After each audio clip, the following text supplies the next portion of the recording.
Қайырлы күн, құрметті достар, менің каналыма қош келдіңіздер. Сіздермен бірге Гүлбану. Бүгін сіздерге үй жағдайында дәл осындай сырдың жасалу әдісін көрсететін боламын.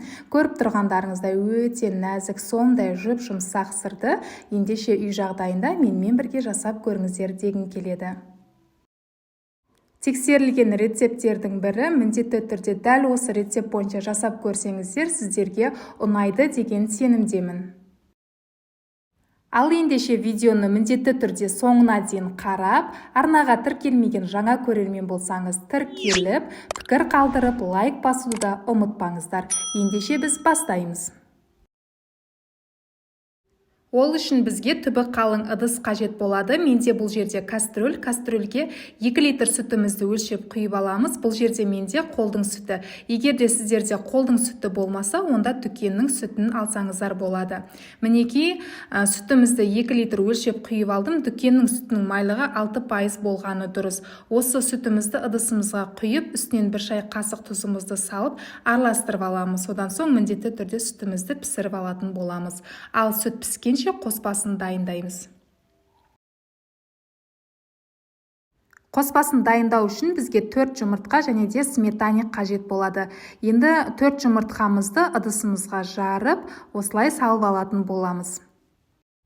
Құрметті көрермендер, менің дәл осы видеом сіздерге пайдалы болып ұнап жатса, міндетті түрде арнаға тіркелмеген жаңа көрермен болсаңыз тіркеліп, және де достарыңызбен, жақындарыңызбен осы арнаны бөлісіп, қазақ каналдарының дамуына өз үлестеріңізді қосыңыздар дегім келеді.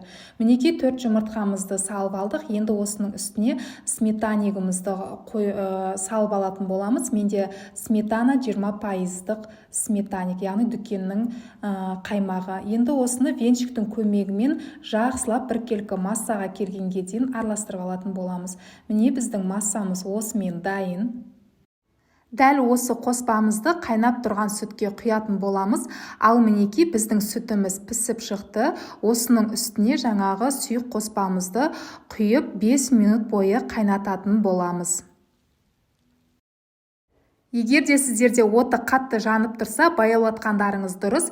5 минут аралығында дәл осылай 2-3 мәрте араластырып тұрғандарыңыз дұрыс. Енді қайта-қайта қадағалап отырғандарыңыз дұрыс. Сүтімізді қайнап тұрған кезінде тастап кетпеңіздер. Асты күйіп қалуы мүмкін. Сол үшін міндетті түрде қарап қадағалап отырыңыздар дегім келеді. Мінекей осылай араластыра беріңіздер 10-15 минут аралығына дейін. 15-20 минут аралығында осылай ерінбей, асықпай қозғап отырсаңыздар, сүтіміздің өзі-ақ, яғни ірімшігіміз біріге бастайтын болады. Міндетті түрде ерінбеңіздер, осылай жасаңыздар. Қарап тұрсаңыздар, біздің ірімшігіміз біріге бастады. Бірігу үстінде 15-20 минут уақытымыз өтті. Енді 5 минут уақыт өткеннен кейін осы ірімшікті тағы да 15-20 минут бойы қайнатып алатын боламыз. 15-20 минут қайнатып алғаннан кейін 5 минутқа суытуға қалдырамыз. 5 минут уақытымыз өткеннен кейін тағы да 15-20 минут аралығында бір қайнатып алатын боламыз. Яғни сонда 20 минуттан сіздер 2 рет қайнатып алатын боласыздар. 40 минут уақытымыз кетеді.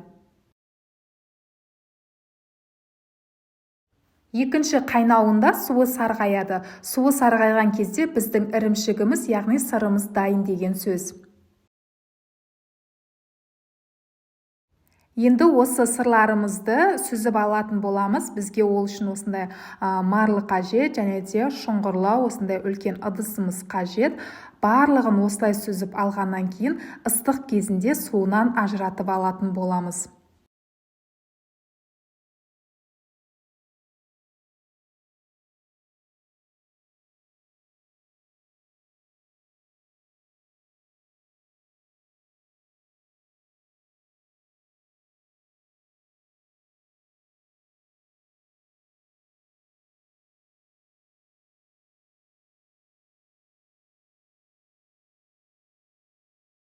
Мінекей ірімшігіміздің барлығын осылай марлыге салып алғаннан кейін ыстық күйінде суынан ажыратып алатын боламыз.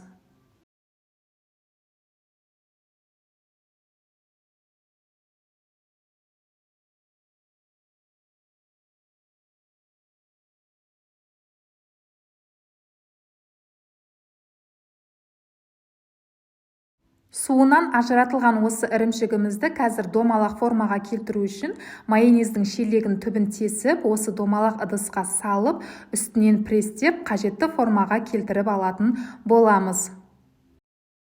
Осы сырдың үстінен қолымызды, яғни әбден осылай басып алыңыздар. Қолымыздың көмегімен бір келкі теп-тегіс етіп, яғни формаға келтіру үшін осылай қолдансаңыздар болады. Кішкене басып, формаға келтіріп. Енді бізге осының үстіне ауыр зат қажет болады, яғни сырдың үстінен қоюымыз үшін. Бұл жерде менде қаймақтың ыдысына салынған тұз. Енді осы тұзды бастырып, бір түнге қалдыратын боламыз.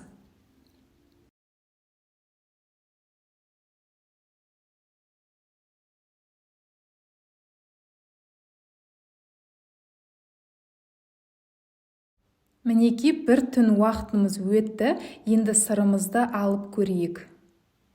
Міндетті түрде сырымызды бір түнге қалдырғандарыңыз дұрыс.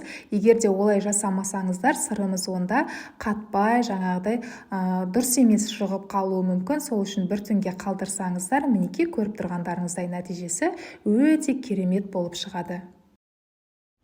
Осы сырды сіздерде дайындап көріңіздер. Өте оңай, қолда бар заттармен дайын болатын, көп затты қажет етпейтін, дәмі тіл үйіретін сырды міндетті түрде жасап көріңіздер. Сіздерге 100% ұнайды деген сеніммен айта аламын.